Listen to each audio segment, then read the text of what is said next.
अभी हाल में किसी ने मुझे अपने घर आमंत्रित किया, उन्होंने मुझे पता दिया और उसमें था तुगलक रोड। मैंने कहा मैं नहीं आ रहा।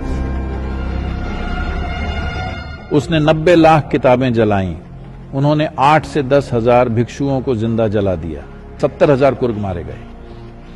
पुरुषों को मारकर औरतों को उसी दिन शादी के लिए मजबूर किया गया। हथियारों, बलात्कारियों, जिन लोगों ने नरसंहार किए, उनके नाम हमारे शहरों और सड़कों पर नहीं होने चाहिए।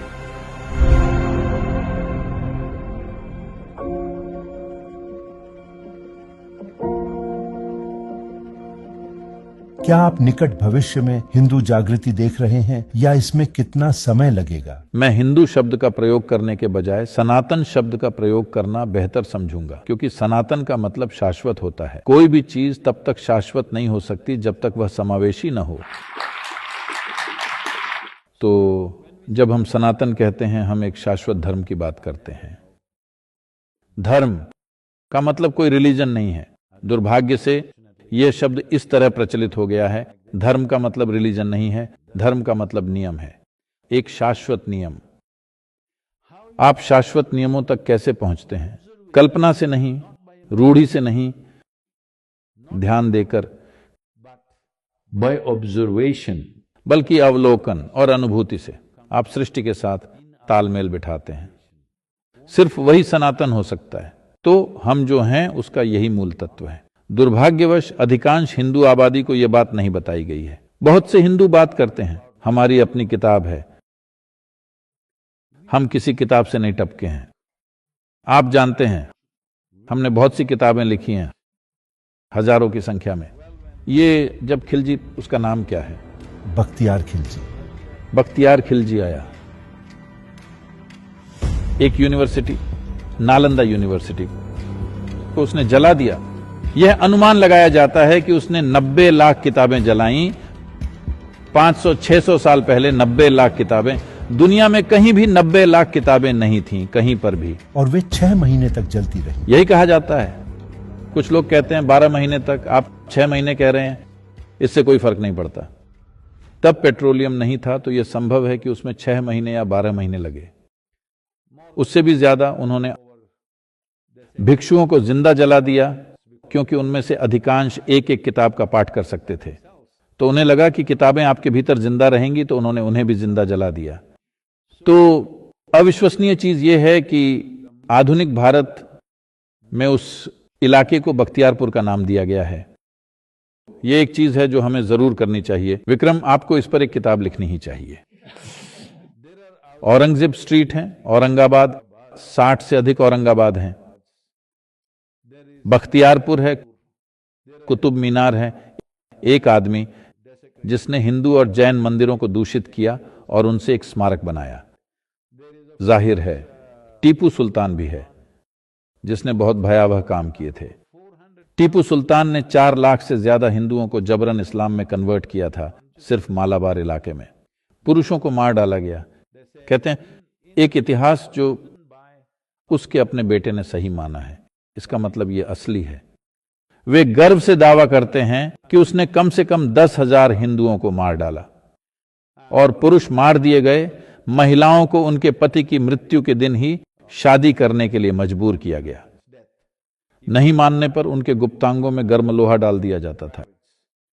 ऐसे काम किए गए। और मेरे मन में इस्लामी शासकों के खिलाफ कुछ नहीं है, क्योंकि वह हमारा इतिहास है। हमने उन्हें आने दिया और वे आए। जिन राजाओं ने परोपकार के साथ शासन किया, आप उनके नाम डालना चाहते हैं तो ठीक है, लेकिन हथियारों, बलात्कारियों, जिन लोगों ने आकर नरसंहार किए और सैकड़ों मंदिरों को अपवित्र किया, उनके नाम हमारे शहरों और सड़कों पर नहीं होने चाहिए। अभी हाल में किसी ने मुझे अपने घर पर आमंत्रित किया, क्योंकि वहां कुछ पायलट मिलने वाले थे। वे बोले, सदगुरु आपको आना चाहिए, आप एक लाइसेंस्ड पायलट हैं, आपको वहां होना चाहिए, वे पसंद करेंगे, सिर्फ 10 मिनट के लिए आकर चले जाइए। मैंने कहा ठीक है, मुझे पता दीजिए, मैं आ जाऊंगा। फिर उन्होंने मुझे पता दिया और उसमें था तुगलक रोड। मैंने कहा मैं नहीं आ रहा। देखिए, आपको समझना चाहिए, इसलिए नहीं कि वह इस्लामी शासक था, बल्कि इसलिए जो चीजें उसने की थी, चाहे कोई हिंदू राजा या ईसाई हो, जैसे रॉबर्ट क्लाइव स्ट्रीट का मतलब है, मैं नहीं जाऊंगा। मैंने कहा, आप एक स्प्रे पेंट लेकर उस स्ट्रीट बोर्ड को काला पेंट कर दीजिए, फिर मैं आऊंगा, वरना मैं आपके घर नहीं आऊंगा। आप बेशर्मी से उस गली में रह रहे हैं, मैं उस गली में कदम नहीं रखूंगा। हमारे यहां क्यों नहीं है एडोल्फ हिटलर नगर? हम ऐसा क्यों नहीं करते? हमारे यहां ईदी अमीन नगर या पुरम क्यों नहीं है? क्यों नहीं है? हम ऐसा नहीं करते। जिन लोगों ने दूसरे मनुष्यों के साथ असाधारण क्रूरता दिखाई, चाहे वे जो भी हों, हम उनका सम्मान नहीं करते। लेकिन आज इस देश में सैकड़ों नगर, गांव और शहर और सड़कें इन लोगों के नाम पर रखे गए हैं। मुझे विश्वास है कि आप बेहतर बता सकते हैं। मैं संख्याएं, नाम और तारीखें याद रखने में अच्छा नहीं हूं। हमारे कर्नाटक राज्य में भी टीपू जयंती होती है। हम उसके जन्म का भी जश्न मनाते हैं। टीपू जयंती एक टीपू एक्सप्रेस हुआ करती थी, सबसे बदतर तानाशाहों में से एक। यहाँ तक कि मरे हुए कुर्गवासियों का धर्म बदला, न सिर्फ जीवित लेकिन मुर्दों का भी धर्म हमें बदला। लगता है कि कुर्गों को सबसे ज्यादा खामियाजा भुगतना पड़ा। That's not a fact. It felt that way because the Kurds fought. ये सच नहीं है। ऐसा इसलिए लगा क्योंकि कुर्ग लड़े। दूसरी जगहों पर लड़ने वाले लोग नहीं थे। उन्होंने खास प्रतिरोध के बिना उन पर कब्जा कर लिया, इसलिए वह कहीं लिखा नहीं गया। कुर्ग वास्तव में लड़े, लेकिन 70,000 कुर्ग मारे गए। अगर आपको युद्ध लड़ते हुए मारे जाते हैं तो उस समय को देखते हुए, ये उस समय का रिवाज था, कोई बात नहीं, ठीक है, अगर कोई आकर किसी युद्ध में आपको मार डालता है। लेकिन ये सही नहीं है जब आप नागरिकों को कतार में खड़ा करके जनसंहार करते हैं और स्त्रियों का बलात्कार, पुरुषों की हत्या करते हैं। ये क्या है? जिन लोगों ने ऐसा किया उनका नाम नगरों और सड़कों और गोल चक्करों पर नहीं होना चाहिए, लेकिन दुर्भाग्य से ऐसा है। मैं उम्मीद करता हूं कि इस देश के भविष्य में निर्वाचित नेता इसे बदलने की समझदारी दिखाएंगे।